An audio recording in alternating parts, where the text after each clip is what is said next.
Good morning. आज मैं आपके लिए 5 दिनों का करंट जीएस लेकर आया हूँ। 5 जुलाई, 6 जुलाई, 7 जुलाई, 8 जुलाई और 9 जुलाई। अब इसमें बहुत ही महत्वपूर्ण फैक्ट हैं और आप प्लीज़ वीडियो को पूरा देखेंगे तो आपको बहुत अच्छे समझ में आएगा। और जो भी कमेंट में मैं आपसे क्वेश्चन पूछता हूँ आप उनके जवाब भी भेजा करें कमेंट करके, या आप एक कॉपी में लिखकर मेरे व्हाट्सएप नंबर पर शेयर करेंगे और इनका नोट्स भी बनाते चलेंगे। बहुत ही आसानी से आपको याद हो जाएगा। देखिए यहाँ लिखा हुआ है बलराम योजना। बलराम योजना क्या है कि किसानों को ऋण देने के लिए, बलराम योजना अभी हाल में ही किस राज्य सरकार ने प्रारंभ की है? आप याद रखेंगे उड़ीसा सरकार। हमने लिखा है उड़ीसा, कई लोग कहते हैं कि सर उड़ीसा हो गया है तो आप उड़ीसा लिख सकते हैं। पेपर में ऑप्शन आएगा ओडिशा।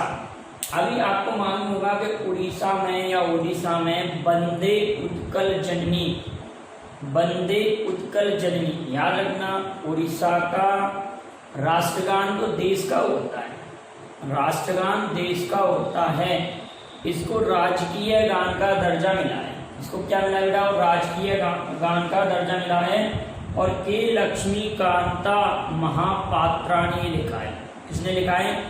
के लक्ष्मीकांता महापात्राणी लिखा है और राजकीय गान का इसको दर्जा मिला है। किस क्लियर है इतना?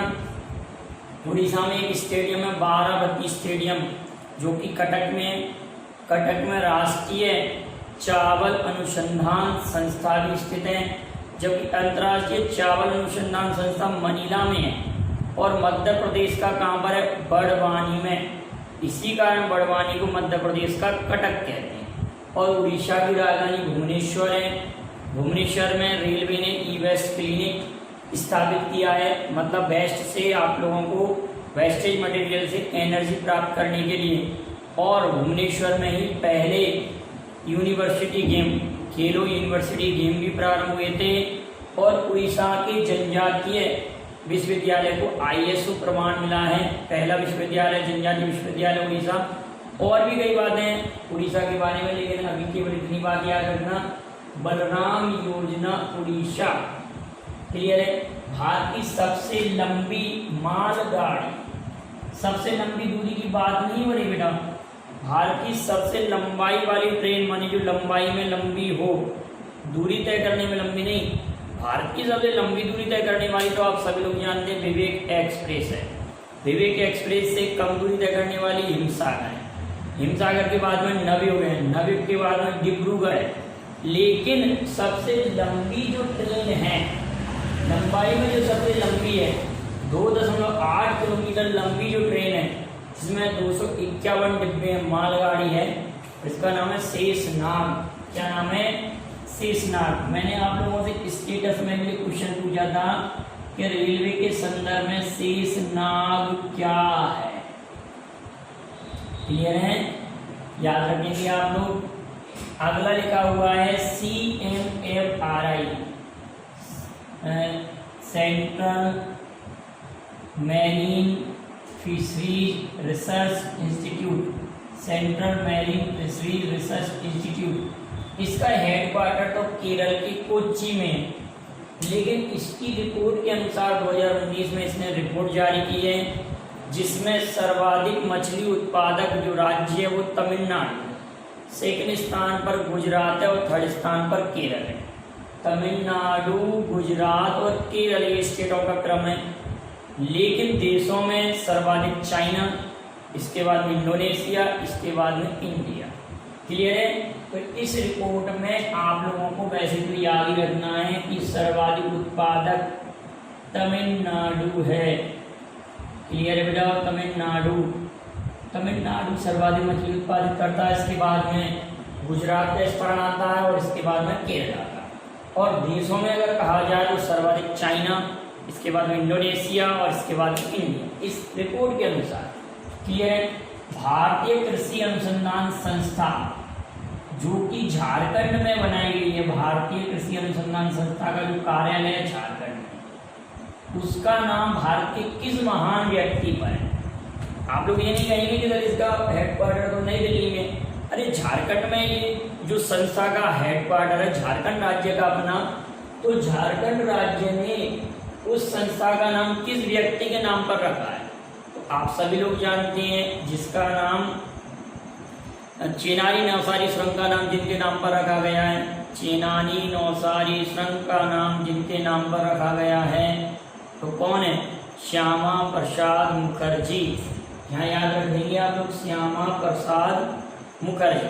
श्यामा प्रसाद मुखर्जी ने 1951 में 1951 में भारतीय जनसंघ की स्थापना की। क्लियर है कि नहीं?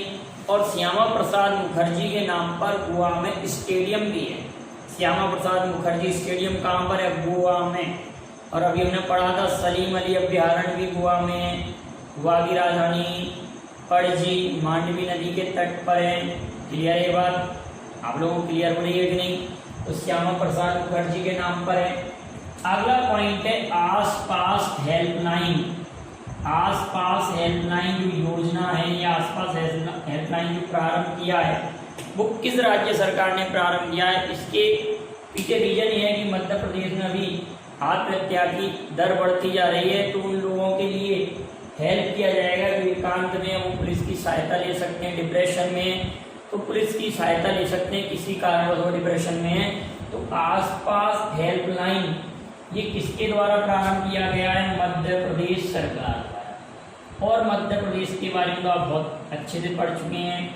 अमृत योजना, अमृत योजना, ठीक है ना, मध्य प्रदेश सरकार द्वारा। कर्मवीर पुरस्कार मध्य प्रदेश सरकार द्वारा।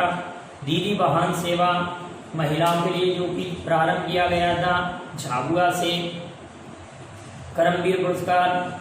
और एक और योजना भी हाल में इंतजार आपका, इंतजार आपका, ये पर्यटन को बढ़ावा देने के लिए ये भी मध्य प्रदेश सरकार द्वारा प्रारंभ किया गया है। इंतजार आपका। और आप लोग ध्यान रखना तिरंगा पहल जो है ना वो केरल सरकार ने प्रारंभ किया है, लेकिन एफआईआर आपके द्वार, एफआईआर आपके द्वार मध्य प्रदेश सरकार ने। और अभी हाल में ही मध्य प्रदेश के सीएम कुछ समय पहले कौन बने थे? शिवराज सिंह चौहान। अब आप ये बताएंगे ये कौन सी बार सीएम बने हैं? मध्य प्रदेश के कौन सी बार सीएम बने और पहली बार ये सीएम किस वर्ष बने? क्लियर है? अब यहाँ में लिखा है बलराम योजना, और एक बलराम ताल योजना भी मध्य प्रदेश सरकार की है। पंचजा अभियान भी मध्य प्रदेश सरकार द्वारा प्रारंभ किया गया था। ठीक है, कर्मवीर पुरस्कार तो क्लियर है, दीदी वाहन, ठीक है। संकल्प योजना बुजुर्गों के लिए उमरिया जिले में जो प्रारंभ की गई है वो भी मध्य प्रदेश सरकार की योजना है। ऐसे आप याद करेंगे, लिंक करके तो आपको 100% याद होगा बेटा। तो क्लियर है, आसपास हेल्पलाइन और इंतजार आपका योजना मध्य प्रदेश सरकार द्वारा प्रारंभ की है। अगला पॉइंट है किस देश के राष्ट्रपति ने अगले दशक माने 10 वर्षों के लिए 2036 तक ये अपने पद पर बने रहे। अगले दशक 2036 तक 26 में चुनाव होने हैं, उससे पहले इन्होंने रेफरेंडम और चुनाव ऐसा करा लिया कि ये 2036 तक 24 में होने हैं, सॉरी, क्योंकि यहाँ 6 वर्ष कार्यकाल है राष्ट्रपति का। ये कौन सा देश है? रूस। व्लादिमीर पुतिन है यहाँ पर, व्लादिमीर पुतिन यहाँ के राष्ट्रपति हैं। और मिखाइल मिशुस्तिन यहाँ के प्रधानमंत्री हैं। और ये रूस में ऐसा कराया गया है। और क्या नाम है? Vladimir Putin. यहाँ पर किस देश में? तो रसिया में, रूस में। रूस की मुद्रा जानते हैं, रूबल। यहाँ की संसद का नाम है ड्यूमा। और विश्व में सर्वप्रथम उपग्रह भेजने वाला देश भी रूस है। स्पुतनिक भेजा था। और भारत ने अपनी पंचवर्षीय योजना रूस से ली हैं। बहुत सारी बातें हैं जिनको आप याद रखना। तो रूस के बारे में सब बातें क्लियर है। तो रूस ने ऐसा किया है। लिनडेन एक बैडमिंटन प्लेयर है जो कि ओलंपिक में भी पदक जीत चुके हैं और इन्होंने अभी हाल में ही संन्यास लिया है। लिनडेन याद रखना, लिनडेन बैडमिंटन प्लेयर हैं और ओलंपिक में भी पदक जीत चुके हैं और इन्होंने अभी हाल में ही संन्यास लिया है। तो ये किस देश के हैं? तो चाइना देश की है। चाइना की करेंसी रेमनबी, चाइना की राजधानी बीजिंग, शी जिनपिंग राष्ट्रपति हैं। चाइना को कौन नहीं जानता, सभी लोग बेहतर प्रकार से जानते हैं। और अगली बात है, चाइना में 2021 में यूथ एशियन गेम होंगे, यूथ एशियन गेम 2021 में, और 2022 में 19वें एशियाई गेम होंगे, 2022 में 19वें एशियाई गेम होंगे। और 2022 में ही चीन में पैरा एशियन गेम भी होंगे। लेकिन आप ये याद रखेंगे कि एशियन गेम का शुभंकर क्या है, ट्रिपलेट्स करके है, आप याद रखना ट्रिपलेट्स है। लेकिन यूथ जो पैरा ओलंपिक गेम हो रहे हैं, para Olympic game, sorry para Olympic नहीं, पैरा एशियन गेम है, उनका जो शुभंकर क्या है, उसका फेंग फेई फेई फेई है, याद रखेंगे फेई फेई। और विंटर ओलंपिक ध्यान रखना, विंटर ओलंपिक भी 2022 में चाइना में होंगे। और डीपीईपी इसने डिजिटल करेंसी लॉन्च की है। क्या लॉन्च की है? करेंसी का नाम है डीपीईपी, करेंसी का नाम है जिसको आप याद रखेंगे। किसने लॉन्च की है? रूस ने। इतनी बात क्लियर है। रूस ने नहीं, चाइना ने लॉन्च की। कौन सी करेंसी है? डीईपी जो भी करेंसी है आप उसको याद रखना। और लिब्रा फेसबुक ने लॉन्च की है। संस्कृत में अपना पहला पत्रिका कार्यक्रम जो कि साप्ताहिक कार्यक्रम है, ये किसने लॉन्च किया है? तो ये AIR ऑल इंडिया रेडियो ने, किसने? ऑल इंडिया रेडियो ने। आप सभी लोग जानते हैं ऑल इंडिया रेडियो की स्थापना 23 जुलाई 1927 को हुई और इसका हेडक्वार्टर नई दिल्ली में। और बहुजन हिताय बहुजन सुखाय इसका मोटो है। बहुजन हिताय बहुजन सुखाय इसका मोटो है। और आप सभी लोग जानते हैं संस्कृत भाषा में 44 वर्ड होते हैं, संस्कृत भाषा में 44 शब्द होते हैं। उर्दू में 10 कम 34 और चाइनीज भाषा में 204, हिंदी में 52 और इंग्लिश में 26। तो कभी कभार ऐसे पूछा गया था कि निम्न में से किस भाषा में सर्वाधिक शब्द होते हैं? तो अब चाइना की अगर हम चाइना करेंगे, चाइना भाषा में सर्वाधिक शब्द होते हैं, याद रखेंगे चाइना भाषा में सर्वाधिक शब्द होते हैं। अगला, कैंसर तैयारी सूचकांक में भारत की रैंक क्या है? कैंसर तैयारी सूचकांक 2020 में भारत की रैंक है 8वीं। अब आप सभी लोग जानते हैं विश्व कैंसर दिवस 4 फरवरी को मनाया जाता है। विश्व कैंसर दिवस 4 फरवरी को। और पहला देश है इसमें ऑस्ट्रेलिया, दूसरा देश है साउथ कोरिया और अगला है मलेशिया। तो इसमें फर्स्ट देश का नाम भी पूछा जा सकता है। कैंसर तैयारी सूचकांक में भारत का स्थान 8वां है। अगला, सतत विकास लक्ष्य 2020, सतत विकास लक्ष्य 2020 में इंडिया का स्थान 117 है। 117 है, 117 है, याद रखना 117 है। अगला हमारे पास पॉइंट लिखा है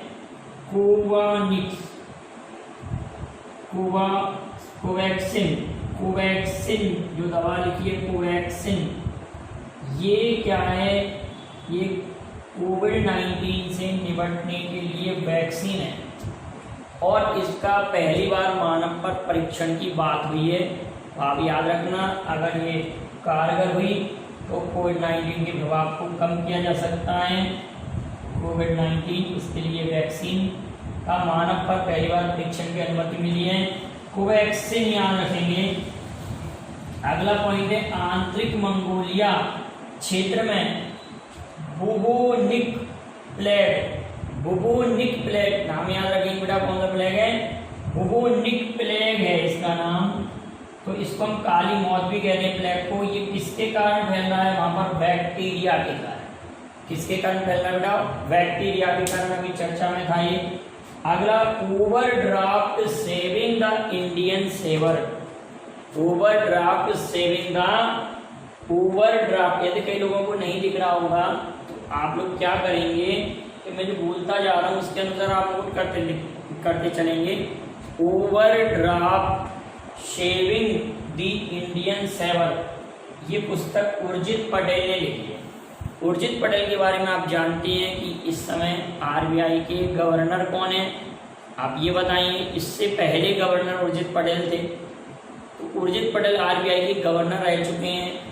इस समय कौन है आप ये बताइए, ये मैसेज करके मुझे बताइए कि ये गवर्नर इस समय आरबीआई के। और आरबीआई के पहले गवर्नर सभी लोग जानते हैं, ऊर्ध्वाधर स्मिथ। आरबीआई को बैंकों का बैंक कहते हैं। और अगला इंपॉर्टेंट पॉइंट है, आरबीआई के पहले भारतीय गवर्नर सीडी देशमुख। क्लियर है बेटा, यहाँ तक की बातें क्लियर है। 5 जुलाई को मिशन वृक्षारोपण, 5 जुलाई को मिशन वृक्षारोपण उत्तर प्रदेश सरकार ने चलाया, जिसमें 25 करोड़ से भी ज्यादा वृक्ष लगाए। उत्तर प्रदेश सरकार द्वारा चलाया गया था 5 जुलाई को। लेकिन दिल्ली में भी जुलाई माह में 31 लाख वृक्ष लगाने के लिए अभियान चलाया जा रहा है। क्लियर है, दिल्ली में भी 31 लाख वृक्ष लगाने के लिए अभियान चलाया जा रहा है, जिसका नाम है वृक्षारोपण अभियान। दोनों को उत्तर है। क्लियर है, इन्होंने एक ही दिन में लगाए, इन्होंने जुलाई माह में कुछ दिन फिक्स किए हैं दिल्ली सरकार ने। अगली बात आ रही है, यहाँ पर लिखा आषाढ़ी एकादशी। आषाढ़ी एकादशी अभी त्योहार मनाया है महाराष्ट्र सरकार। इसने मनाया महाराष्ट्र। तो महाराष्ट्र के बारे में तो आप सभी लोग जानते हैं, Uddhav Thackeray CM, Bhagat Singh Koshyari governor, Gugamal national park यहीं पर है। और ये को ध्यान रखना कि महाराष्ट्र पर इतिहास पर शिवाजी के नाम पर पुस्तक लिखी है गिरीश कुबेर ने। वहाँ नाम लिखा होगा ना, गिरीश कुबेर। तो महाराष्ट्र के इतिहास पर पुस्तक लिखी है किसने? गिरीश कुबेर ने। और अगला है महारोजगार पोर्टल। महाराष्ट्र याद हो जाएगा। महारोजगार पोर्टल किस राज्य सरकार ने लॉन्च किया है? महाराष्ट्र सरकार ने लॉन्च किया है। एक बात और याद रखना कि आषाढ़ी एकादशी जो मनाई जाती है ना बेटाओ, वो भगवान विट्ठल के सम्मान में मनाई जाती है। भगवान विट्ठल, और भगवान विट्ठल को मानने वालों को हम कहते हैं बरकारी। बरकारी। क्लियर है कि नहीं? अगला इंपॉर्टेंट पॉइंट है जीन कॉस्टेक्स। जीन कॉस्टेक्स जो अभी हाल में ही प्रधानमंत्री बने हैं, वो किस देश के हैं? तो फ्रांस के। फ्रांस की राजधानी पेरिस है, सीन नदी पर है। फ्रांस में एफिल टावर है। और फ्रांस सबसे पहले जीएसटी लगाने वाला देश भी है। 1954 में फ्रांस ने लगाया था। और पिछला एशियन नहीं कहेंगे, G7 शिखर सम्मेलन, जिसमें भारतीय प्रधानमंत्री नरेंद्र मोदी जी गए थे, जो 45वां था, कहाँ हुआ था? फ्रांस के बियारित्ज शहर में हुआ था। याद रखेंगे आप इस बात को। तो जीन कॉस्टेक्स फ्रांस के पीएम बने हैं, क्योंकि एडवर्ड फिलिप ने इस्तीफा दे दिया। आप ध्यान रखने, एडवर्ड फिलिप ने इस्तीफा दिया है और जीन कॉस्टेक्स कौन बने हैं? वहां के प्रधानमंत्री। लेकिन एम्यूल मैक्रोन लिखा हुआ है यहाँ पर, एम्यूल मैक्रोन, ये फ्रांस के कौन है? राष्ट्रपति, इस समय प्रेसिडेंट हैं। फ्रांस के प्रेसिडेंट हैं। इन्होंने ही तो मोदी जी को आमंत्रित किया था। और फ्रांस की राजधानी पेरिस में UNESCO United National Educational Scientific and Cultural Organization का हेडक्वार्टर, यूनेस्को का हेडक्वार्टर पेरिस में है। यूनिसेफ का न्यूयॉर्क में। OECD का हेडक्वार्टर फ्रांस के पेरिस में। इतनी बात याद रखेंगे फ्रांस के बारे में। एम्यूल मैक्रोन प्रेसिडेंट हैं और जीन कॉस्टेक्स प्रधानमंत्री बने हैं। एडवर्ड फिलिप ने इस्तीफा दिया। 18 नाम याद रखने, एडवर्ड फिलिप, जीन कॉस्टेक्स। अगला ये मैं पढ़ा चुका हूँ, माइकल मार्टिन पिछले वीडियो में भी पढ़ाया है। आयरलैंड के प्रधानमंत्री हैं। अगला है लाजर मैकार्थी चकवेरा। प्रेसिडेंट है कहाँ के? मलावी के। और गुरनी जोहानसन प्रेसिडेंट है आइसलैंड के। अभी हाल में ये चुने गए गुरनी जोहानसन आइसलैंड के हैं, लाजर मैकार्थी चकवेरा मलावी के हैं, माइकल मार्टिन आयरलैंड के हैं, जीन कॉन्स्टेंस फ्रांस के। फ्रांस में पहले सिख डिप्टी मेयर रणजीत सिंह चुने गए हैं। फ्रांस के पहले सिख डिप्टी मेयर रणजीत सिंह चुने गए हैं। ड्रग डिस्कवरी हैकथॉन, ये जो योजना है इसमें कई साइंटिस्ट भाग ले सकते हैं, कई छात्रों के लिए ओपन किया गया है इस डिस्कवरी में। तो किस मंत्रालय द्वारा? MHRD मंत्रालय द्वारा, जिसके मिनिस्टर रमेश पोखरियाल निशंक और इन्हीं के साथ हर्षवर्धन भी, दोनों ने लॉन्च किया है। हर्षवर्धन स्वास्थ्य मंत्री हैं, हेल्थ मिनिस्टर हैं, और ये MHRD मिनिस्टर है रमेश पोखरियाल निशंक। क्लियर है? तो क्वेश्चन आ सकता है कि किस मंत्रालय द्वारा? तो MHRD मंत्रालय द्वारा। अगला इंपोर्टेंट पॉइंट है बेटा, बड़े ध्यान से समझना कि 400 million US dollar, 400 million US dollar जो दी गई है वो वर्ल्ड बैंक ने किस योजना के लिए दी गई है? भारत सरकार। तो वर्ल्ड बैंक की स्थापना तो आप सभी लोगों को मालूम होगा, किस वर्ष हुई तो आप लिखकर भेजना वर्ल्ड बैंक, ठीक है कि नहीं? और वर्ल्ड आउटलुक रिपोर्ट कौन सी संस्था जारी कर? वर्ल्ड आउटलुक रिपोर्ट कौन सी संस्था जारी करती है, ये भी आप लिख के बताएंगे। और अगली इंपोर्टेंट बात है, इस समय डेविड मालपास इसके अध्यक्ष हैं, प्रेसिडेंट कह सकते हैं। डेविड मालपास इसके अध्यक्ष हैं। और सुशीला कांत, क्या नाम है? अंशुला कांत इसकी MD और CEO है। अंशुला कांत MD और CEO है इस समय वर्ल्ड बैंक की। और एक और इम्पोर्टेंट बात, IBRD भी वर्ल्ड बैंक से जुड़ा हुआ है। अब मेरे बात तो याद है कि हमने जो क्वेश्चन क्या पूछा, नमामि गंगे योजना किस योजना के लिए दिया बेटा? नमामि गंगे योजना। कौन सी योजना? नमामि गंगे योजना। इंतजार आपका क्लियर है? इमैनुअल मैक्रोन क्लियर है? सरदार पटेल के नाम पर DRDO ने हॉस्पिटल तैयार किया है, जिसमें लगभग 1000 से ज़्यादा बेड हैं और 250 के करीब ICU हैं। तो ये कहाँ तैयार किया है? नई दिल्ली। कहाँ पर तैयार किया गया? न्यू दिल्ली में। क्लियर है? सरदार पटेल। अब DRDO के प्रमुख कौन है? जी सतीश रेड्डी। इसरो के प्रमुख कौन है? के सिवान को रॉकेट मैन ऑफ इंडिया भी कहा जाता है।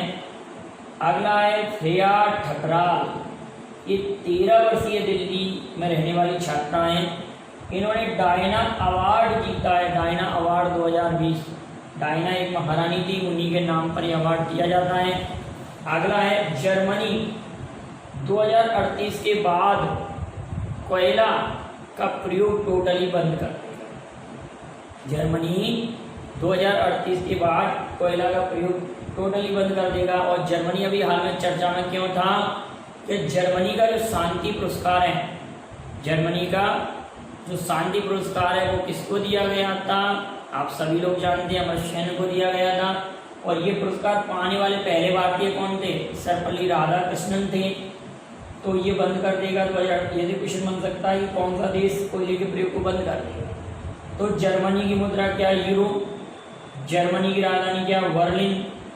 बंडेस्टाग यहाँ की संसद है। और फ्रैंक वाल्टर स्टेनमेयर यहाँ के प्रेसिडेंट। अगला लिखा हुआ है इलाई मेंटस सोशल मीडिया सुपर ऐप है।